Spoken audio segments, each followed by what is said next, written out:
Paul, obviously very, very early doors, but you'd imagine Maidstone one of those teams you need to try and finish above this season. Undoubtedly, I would say. Always well managed, fit, organised, physically strong. So we're in for a tough game.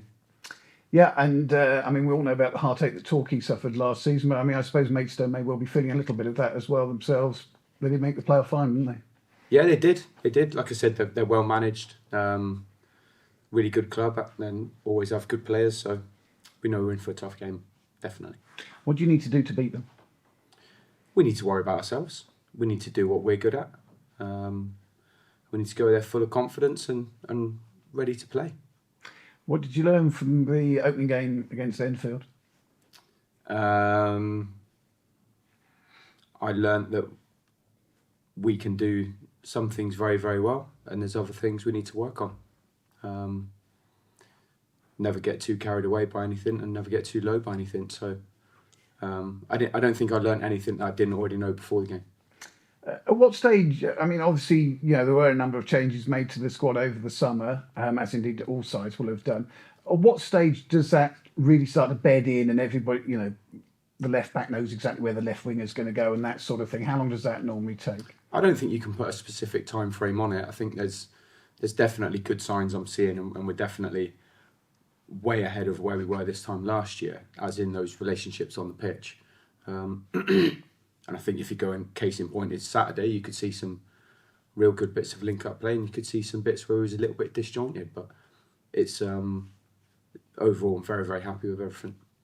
I think these two sides have played each other 14 times. Torquay have won just twice. Do you believe in bogey teams? No. The players won't be aware of it. Will that drip down from the fans at all, or is it really... It's irrelevant? Got no idea, but if I believed in things like that, I wouldn't buy a lottery ticket every week, would I? Because I haven't won it yet. So and you just keep going. I don't pay any attention to playing on a plastic pitch, playing against a team that you haven't beat for a while. I think it's foolish to think like that. Injury-wise, how are you looking? Sonny Fish, Callum Dolan out, everyone else fit. Cody picked up that head knock, he's fine? He's fine. It was actually a cheekbone. He had an x-ray on it, a precautionary x-ray. Cody's tough anyway, so he's got a little black eye which makes him look rough and ready. So he's all good. Brilliant. Thank you, Paul. Best of luck. Problem. Cheers, thank you. The other player who pulled up and worried the fans and possibly worried you a little bit is Matt Worthington. He's okay. Was it just cramp? Just cramp. I said after it was just cramp. He's trained all week, so Worthy's in a good place. We talked about him a little bit last week, and you said we were looking forward to seeing him in a competitive game. I think the fans saw everything they were hoping for from him. Were you pleased with that performance from him? It's what I. This is going to sound harsh. It's what I expected. It was lovely to see a central midfield player doing what a central midfield player should do, if that makes sense. It does. So I think we're all in agreement. It's he had a good game, and he's a leader, and there was lots of good performances, but he was one of them, definitely. And a lot of times when you talk about the goalkeeper and you say he's made a load of really good saves, managers will say, well, that's what he's there for. But James Hammond, again, had a really good game Saturday. He did play very well, especially second half. He made 2 or 3 really good saves. He's in a good place. He's training more full-time with us this year, and it's the benefit of that, especially with working full-time with the goalie coach Kenny.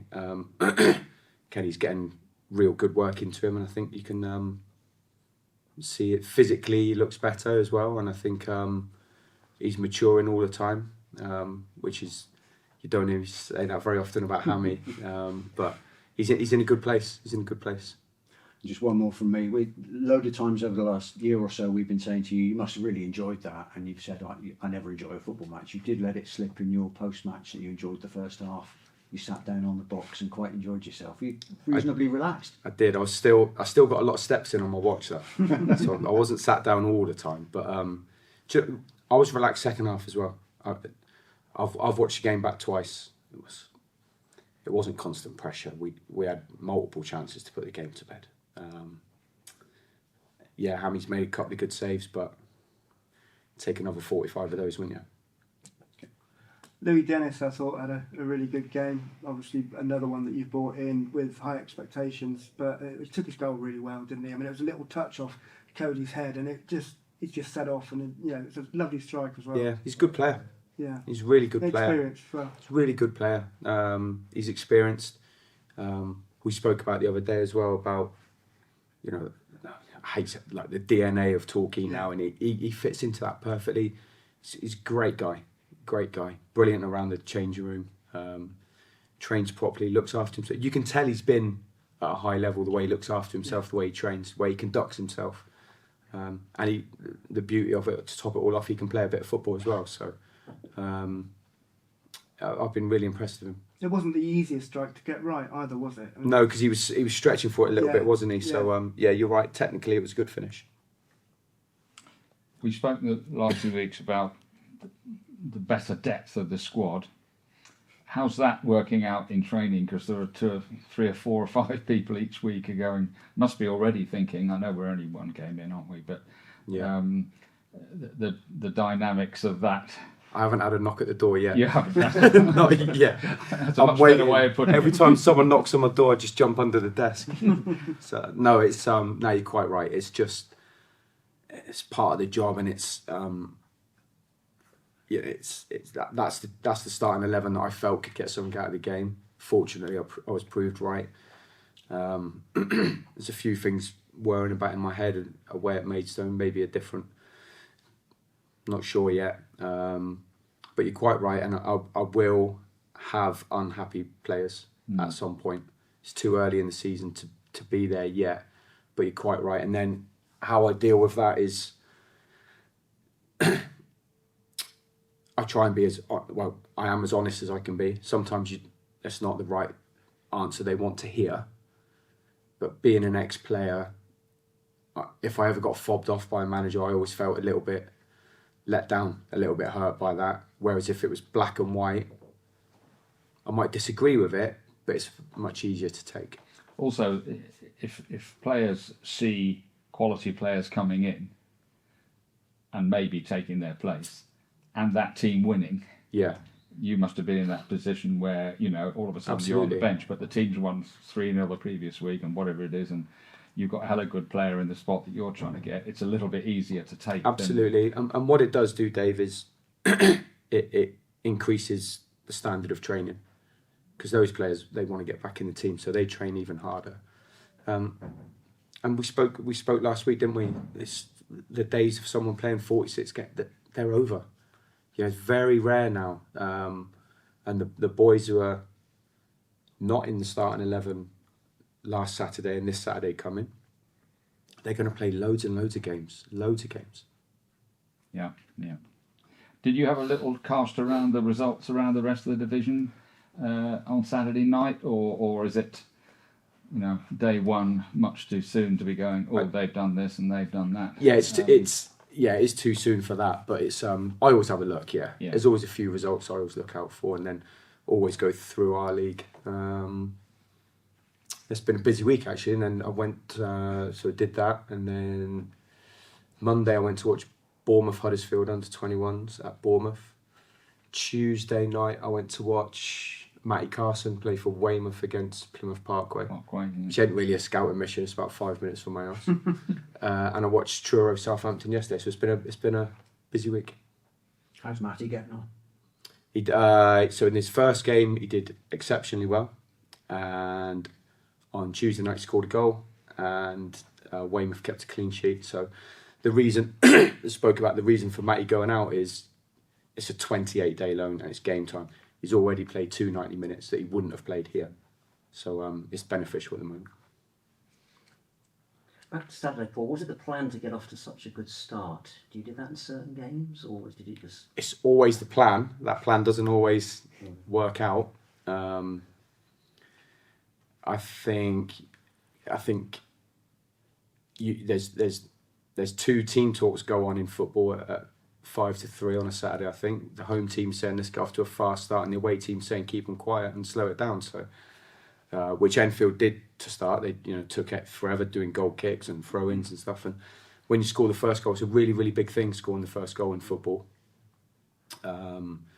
So we got off to we didn't get off to a fast start, because first 5 minutes we was pending our final in our defensive third for a little bit. But then we got to grips with it. And the first goal inevitably changes the game of football. So and to get the second goal very quickly was a big thing. Can you elaborate on the team talk at half time? Because at 3-0 up, the fans are thinking this could be 4, 5, 6, 7. Here we go. The season started here.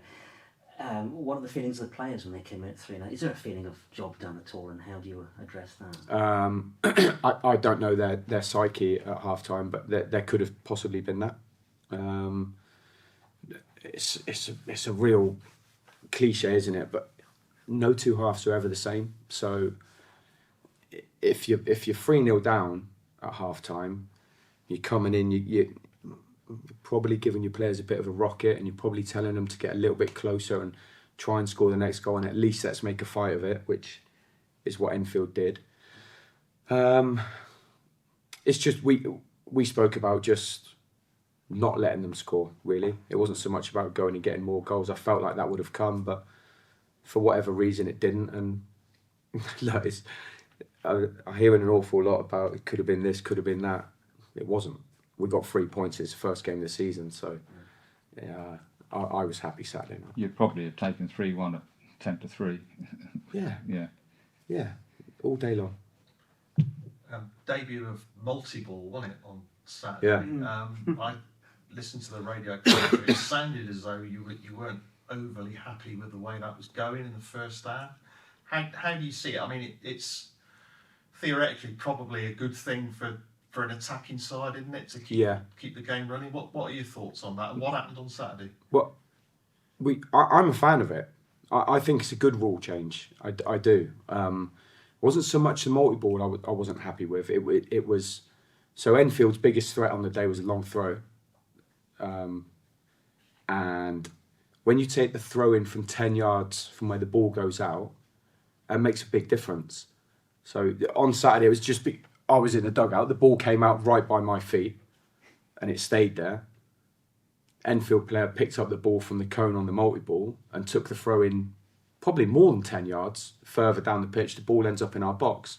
If he takes it from where it went out, it doesn't end up in our box. That's all I was questioning the officials about. You'd expect the referees to be alive to that. I think so, and to be fair, we've already had our first apology of the season. So, the fourth official, who, bless him, takes the brunt of it, he said at half-time the ref knows he got it wrong. So it's just sometimes I have a real bugbear about where a free kick's taken or where a throw-in's. I get the odd yard, you're going to not... But it can make hell of a difference, to where the ball's coming. So that's what I was frustrated with. Another rule, the 8-second goalkeeper rule. I was sitting next to Dave. We were kind of counting down each time Hammy got the ball, and he was literally on 8 seconds every time. So is that something you've sort of impressed to him, or is it just something him and Kenny would have worked on? Didn't know he could count to 8. So it's it's something that he's aware of. You don't want him giving away a corner. That's no. The end of the day. I've watched a hell of a lot of football since Saturday and a lot of highlights. I haven't seen one given yet. No. I don't think it's going to be as common as you think. And I also think, so if Hammy's on 9 and 10 seconds, I think he'll get a warning first and say, listen, you need to liven up now. You're taking the mick. I don't think it's going to be instant corner. I mean, educate me. Have you seen? I haven't seen one. No. I haven't seen one given yet. So I'm in favour of both those rules, by the way. The 8-second one and the multi-ball. I like them both. And of course, neither of them covers taking goal kicks in reasonably a quick time. Exactly. Walking slowly and that was pick happening. Up the ball. That was happening. Well, it happened from kick-off, didn't it? Yeah, it did. And Enfield they took were still their doing it at 2 down. Yeah, well, it's but that's up to them, But it's something that we're going to have to deal with. We have dealt with last year, and it's something we're going to have to deal with again this year. Yeah.